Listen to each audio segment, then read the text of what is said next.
Yung mga naghahanap po ng mga makakainan dyan. Ayun. Madami din po dito sa may Marcos Highway. Ayan. Meron din po dito ang Burger King. Ayan. Along highway lang po yan ha.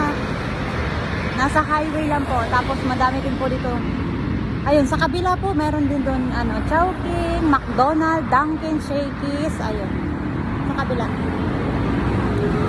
Pwede naman, may mga drive-thru dyan. Tapos yung mga naghahanap na Starbucks, meron din po ditong Starbucks. Nandoon sa una-unahan yung Starbucks. Pag gabi, madami silang hindi madaming pila kasi sa Starbucks pag gabi. Ano yan, gabi-gabi. Madami talagang mga pumipila sa Starbucks. Ayun, sa una-unahan. Sandali lang. Mapakita ko sa inyo. Sandali lang ha. Siyempre, dahan-dahan lang kasi ako maglakad.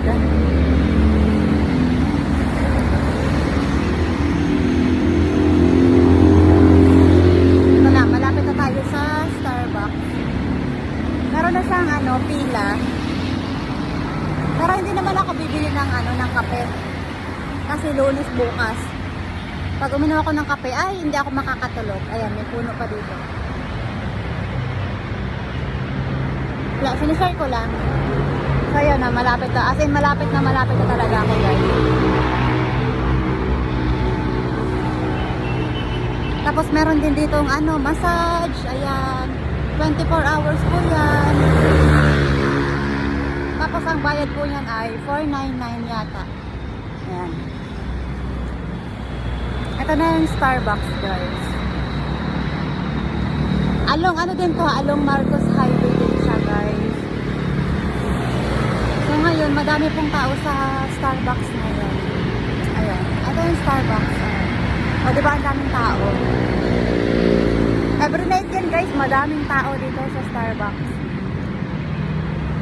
Hindi nawawala ng tao yung Starbucks. Wala naman nagtatanong, share ko lang naman yan. O, diba? Oh, Starbucks.